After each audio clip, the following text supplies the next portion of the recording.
మన ఊరు మన వార్తలు. గుంటూరు జిల్లాలో వైసీపీ ఆధ్వర్యంలో చంద్రబాబు వెన్నుపోటుకు 2 ఏళ్లు కార్యక్రమం నిర్వహించారు. ఈ కార్యక్రమంలో మాజీ మంత్రి అంబటి రాంబాబు ఎన్నికల హామీలు అమలు చేయడంలో కూటమి ప్రభుత్వం విఫలమైందని ఆరోపించారు. అన్ని వర్గాల ప్రజలని ప్రభుత్వం మోసం చేస్తుందని విమర్శలు గుప్పించారు మాజీ మంత్రి అంబటి రాంబాబు.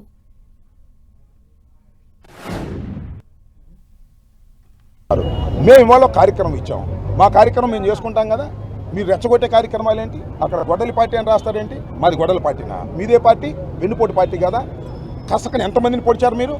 ఇలా డైవర్ట్ చేయాలనే ఉద్దేశంతో 2 సంవత్సరాల పాటు ఈ రాష్ట్రాన్ని పరిపాలన చేసినటువంటి తెలుగుదేశం ప్రభుత్వం దుర్మార్గంగా వ్యవహరించింది, రౌడీతనంగా వ్యవహరించింది, కేసులు పెట్టింది, ఇచ్చిన వాగ్దానాలు నెరవేర్చకపోగా మేము నిరసన చెబుతుంటే మా మీద మళ్ళా మీరు దౌర్జన్యకాండకు పురిగొల్పుతూ ఉన్నారు. ఇది సమంజసం కాదనే విషయాన్ని ముఖ్యంగా గుంటూరు పట్టణ ప్రజానీకం, శాంతిని కోరుకునే గుంటూరు పట్టణ ప్రజానీకం ఆలోచించాలి. మనం చేస్తున్నాం.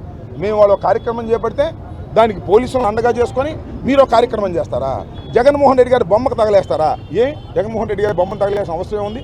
చంద్రబాబు బొమ్మను తగలేయాలి, లోకేష్ బొమ్మను తగలేయాలి. ఇచ్చిన వాగ్దానాలు నెరవేర్చుకోలేదు కాబట్టి. కాకినాడ జిల్లా తునిలో వైసీపీ ఆధ్వర్యంలో చంద్రబాబు వెన్నుపోటుకు 2 ఏళ్లు కార్యక్రమం నిర్వహించారు. ఈ సందర్భంగా పార్టీ నాయకులు సూపర్ 6 హామీల కరపత్రాలను దహనం చేస్తూ నిరసన తెలిపారు. డిప్యూటీ సీఎం పవన్ కళ్యాణ్ తెలంగాణలో చేసిన వ్యాఖ్యలపై మాజీ మంత్రి దాడిశెట్టి రాజా స్పందించారు. తెలుగు రాష్ట్రాల ప్రజల మధ్య విద్వేషాలు రెచ్చగొట్టేలా ఎవరు మాట్లాడొద్దని సూచించారు. మరి రాష్ట్రం విడిపోయిన దగ్గర నుంచి తెలంగాణ, ఆంధ్రప్రదేశ్ సోదర భావంతో మెలుగుతున్నాయి. మరి కొన్ని లక్షల మంది తెలంగాణలో జీవనోపాధి పొందుతున్నారు. వ్యాపారాల నిమిత్తం, వర్క్ నిమిత్తం, ఉద్యోగాల నిమిత్తం. మరి ఈ 12 సంవత్సరాలు చిన్న సంఘటన కూడా జరగలేదు కదా. సమయం సందర్భం కాకుండా మీరు అక్కడికి వెళ్ళి ఏదో ఈ 2 రాష్ట్రాల మధ్యన విభజన గీయడం ధర్మమేనా? మీరు ఏదో తెలిసి తెలియని మాటలు మాట్లాడేస్తున్నారు. ఆ మాట్లాడడం వల్ల ఎంతమంది భవిష్యత్తు పాడైపోద్దో మీకు అర్థమవుతుందా? పెద్ద మనసుతో ఆంధ్రప్రదేశ్ కానీ లేకపోతే తెలంగాణ ప్రజలు కానీ సఖ్యతగా ఉంటే మీరు రకమైన మాటలు మీరు మాట్లాడడం ఏమన్నా ధర్మంగా ఉందా? దయచేసి 2 తెలుగు రాష్ట్రాల ప్రజల మధ్య విద్వేషాలు సృష్టించొద్దు.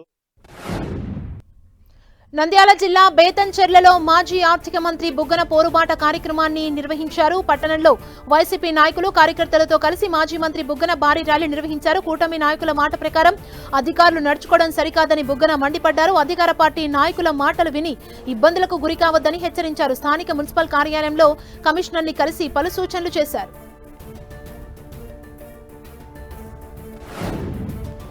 పల్నాడు జిల్లా ఎడ్లపాడులో వైసీపీ ఆధ్వర్యంలో చంద్రబాబు వెన్నుపోటుకు 2 ఏళ్లు కార్యక్రమం నిర్వహించారు. నిరసన ధర్నాలో పాల్గొన్న మాజీ మంత్రి విడుదల రజని పార్టీ శ్రేణులతో కలిసి భారీ ర్యాలీ చేపట్టారు. కూటమి ప్రభుత్వ తీరుకు వ్యతిరేకంగా పెద్ద ఎత్తున నినాదాలు చేశారు. ప్రభుత్వం ప్రకటించిన ఎన్నికల హామీల పత్రుల్ని దగ్ధం చేశారు మాజీ మంత్రి రజని.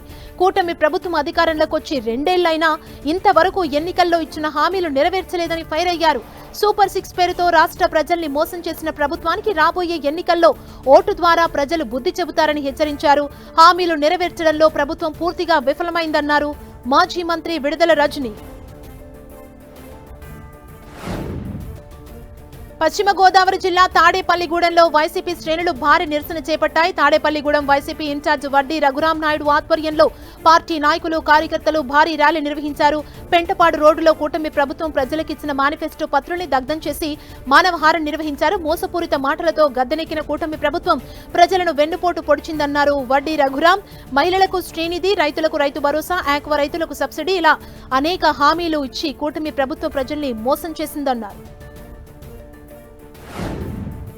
పల్నాడు జిల్లా నర్సరావుపేట రాజకీయం ఒక్కసారిగా వేడెక్కింది. చెదలవాడ అరవిందబాబు, గోపిరెడ్డి శ్రీనివాసులు రెడ్డి పరస్పరం సవాళ్లు విసురుకుంటున్నారు. దీంతో గోపిరెడ్డి శ్రీనివాస్ రెడ్డి మరోసారి సవాల్ విసిరారు. చెదలవాడ అరవింద్ బాబు కూటమి ప్రభుత్వం చేస్తున్న అభివృద్ధిపై చర్చించేందుకు రేపు మధ్యాహ్నం 12 గంటలకు కోటప్పకొండకు రావాలన్నారు.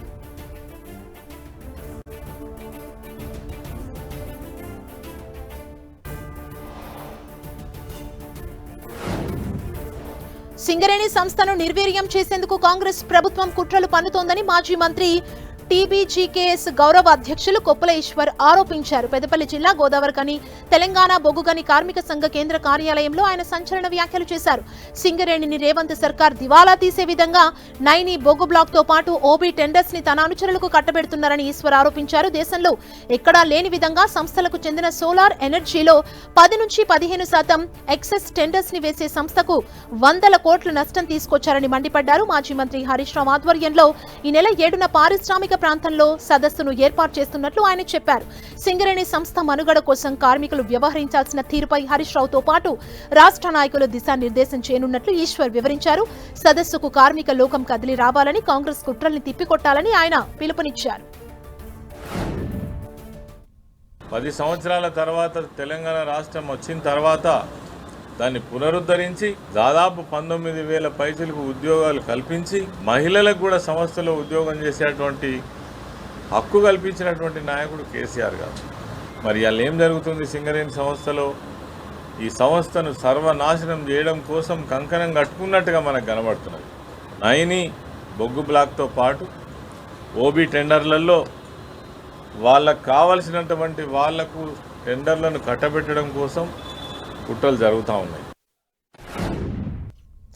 సింగరేణిలో జరుగుతున్న అవినీతి, కుంభకోణాలు, కార్మికుల సమస్యలపై నిర్వహించే సింగరేణి పరిరక్షణ సదస్సుకు BRS party deputy floor leader Harish Rao నెల 7న గోదావరికనికి రానున్నట్లు తెలంగాణ బొగ్గుగని కార్మిక సంఘం అధ్యక్షుడు మిర్యాల రాజిరెడ్డి తెలిపారు.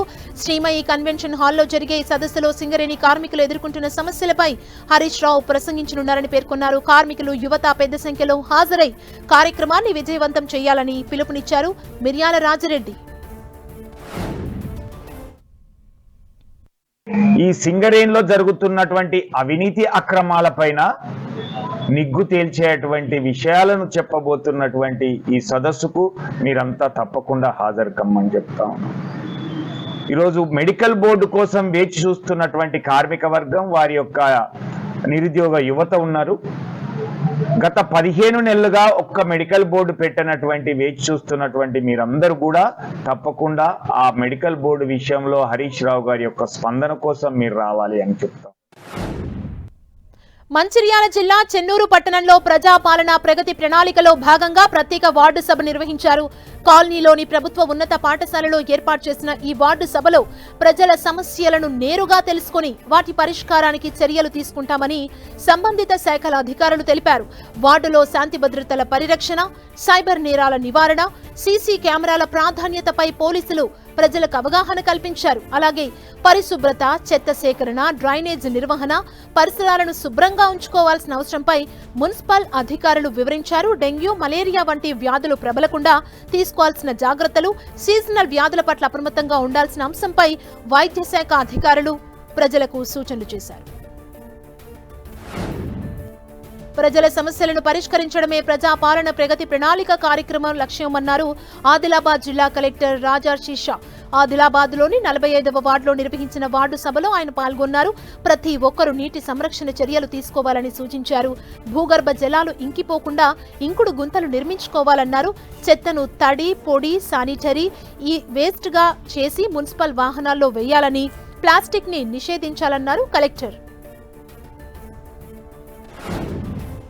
ఆదిలాబాద్ జిల్లా పోలీసుల ప్రత్యేక చర్యలతో వివిధ రాష్ట్రాల నుంచి రికవరీ చేసిన 330 మొబైల్ ఫోన్లను బాధితులకు తిరిగి అందజేశారు ఎస్పీ అఖిల్ మహాజన్. వీటి విలువ దాదాపు 66 లక్షల రూపాయల వరకు ఉంటుందని తెలిపారు. ఫోన్లు పోగొట్టుకున్న వెంటనే సిఐఆర్ పోర్టల్ లేదా సమీపంలోని పోలీస్ స్టేషన్లో ఫిర్యాదు చేయాలని సూచించారు ఎస్పీ అఖిల్ మహాజన్.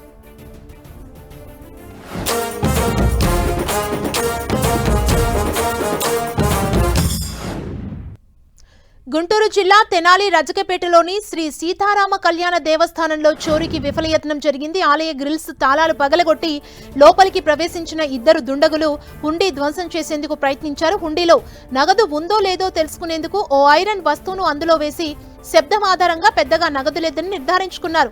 గర్భాలయంలో స్వామి అమ్మవార్ల విగ్రహాలకు కూడా ఆభరణాలు లేకపోవడంతో దుండగులు అక్కడి నుంచి వెళ్లిపోయారు. నిందితుల కదలికలు ఆలయంలోని సీసీ కెమెరాలో రికార్డయ్యాయి. ఈ ఘటనపై 2 టౌన్ పోలీసులకు ఫిర్యాదు చేసినట్లు ఆలయ కమిటీ అధ్యక్షులు, మాజీ కౌన్సిలర్ వీర్లపాటి విజయలక్ష్మి తెలిపారు.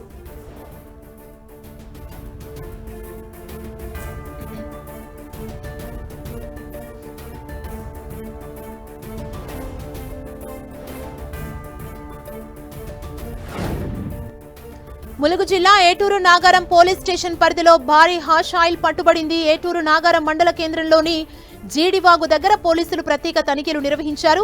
అనుమానాస్పదంగా కనిపించిన ఇద్దరు వ్యక్తుల్ని అదుపులోకి తీసుకుని తనిఖీ చేయగా వారి దగ్గర 526 గ్రాముల హాష్ ఆయిల్ లభించింది. దీని విలువ సుమారు 6,25,000 ఉంటుందని పోలీసులు అంచనా వేశారు. నిందితుల్ని భద్రాద్రి కొత్తగూడెం జిల్లాకు చెందిన నల్లగట్ల సురేంద్ర కుమార్, బండ్ల సాయిగా గుర్తించారు పోలీసులు. ఒడిశా వాసి రాజు నాయక్ నుంచి నిందితులు హాష్ ఆయిల్ కొనుగోలు చేసినట్లు పోలీసుల విచారణలో తేలింది. నిందితులకు సంబంధించిన ఓ బైక్, 2 మొబైల్ ఫోన్లను స్వాధీనం చేసుకున్నారు పోలీసులు. వీరిపై కేసు నమోదు చేసి దర్యాప్తు కొనసాగిస్తున్నట్లు పోలీసులు వెల్లడించారు. మత్తు పదార్థాల అక్రమ రవాణాపై కఠిన చర్యలు కొనసాగుతాయని, ఇలాంటి సమాచారం తెలిసిన వెంటనే తమకు తెలియచేయాలని ప్రజలకు సూచించారు పోలీసులు. మెదక్ జిల్లాలో వడ్ల కొనుగోలు సకాలంలో జరగకపోవడంతో రైతులకు కష్టాలు తప్పడం లేదు. నవాబుపేట గ్రామ రైతాంగం ధాన్యం కొనుగోలు చేయాలంటూ రోడ్డుపై బైఠాయించారు. రోడ్డుకు అడ్డంగా ముళ్ల చెట్లను వేసి రాకపోకలు నిలిపివేశారు. అధికారులు వచ్చి ధాన్యం కొనుగోలు చేస్తామని హామీ ఇస్తేనే నిరసన విరమిస్తామన్నారు రైతులు. దీంతో అక్కడ ఉద్రిక్త వాతావరణం నెలకొంది.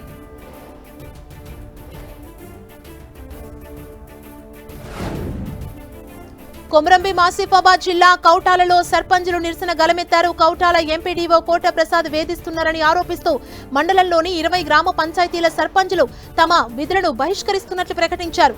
గ్రామ పంచాయతీలకు నిధుల కేటాయింపులో స్థానిక ఎంపీడీఓ నిర్లక్ష్యం వహిస్తున్నారని సర్పంచులు అసహనం వ్యక్తం చేశారు. ఇష్టారాజ్యంగా వ్యవహరిస్తున్నారని ఆరోపించారు.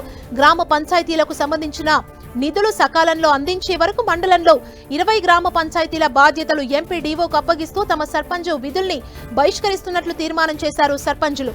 సొంత నిధులతో గ్రామ పంచాయతీల్లో చేసిన పనులు వాటి బకాయిలను వెంటనే చెల్లించుకుంటే సర్పంచుల సంఘాల ఆధ్వర్యంలో పెద్ద ఎత్తున ఆందోళన చేపడతామని హెచ్చరించారు. పెద్దపల్లి మండలం నిట్టూరు గ్రామంలో ఉద్రిక్తత చోటు చేసుకుంది. మట్టి లారీ కరెంటు స్తంభాన్ని ఢీకొట్టడంతో గ్రామస్తులు ఆగ్రహం వ్యక్తం చేశారు. అనంతరం మట్టి లారీల్ని అడ్డుకొని అద్దాలు ధ్వంసం చేశారు. దీనిపై సమాచారం అందుకున్న పోలీసులు గ్రామానికి చేరుకొని గ్రామస్తులకు నచ్చజెప్పేందుకు ప్రయత్నించారు. అయినా వారు వినకపోయేసరికి పోలీసులు లాఠీ చార్జ్ చేశారు. నిబంధనలకు విరుద్ధంగా అధిక ఓవర్లోడ్తో వందలాది లారీలు మట్టిని తరలిస్తుంటే అనేక ప్రమాదాలు జరుగుతున్నాయని గ్రామస్తులు ఆరోపిస్తున్నారు. మట్టి లారీ అధిక వేగంతో కరెంటు స్తంభాన్ని ఢీకొట్టిందని, ఎవరికైనా ఏమైనా జరిగితే పోయిన ప్రాణాల్ని తీసుకురాగలరా అంటూ గ్రామస్తులు నిలదీస్తున్నారు. మట్టి మాఫియాను అరికట్టాల్సిన పోలీసులే గ్రామస్తులపై లాఠీ చార్జ్ చేయడమేంటని ఆగ్రహం వ్యక్తం చేశారు.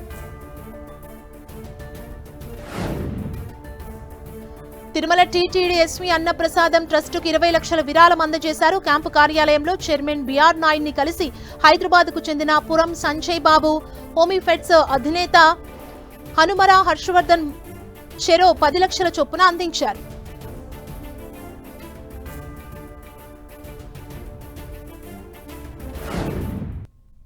ఇవి ఇప్పటివరకున్న అప్డేట్స్. మరిన్ని అప్డేట్స్ కోసం చూస్తూనే ఉండండి 10 టీవీ.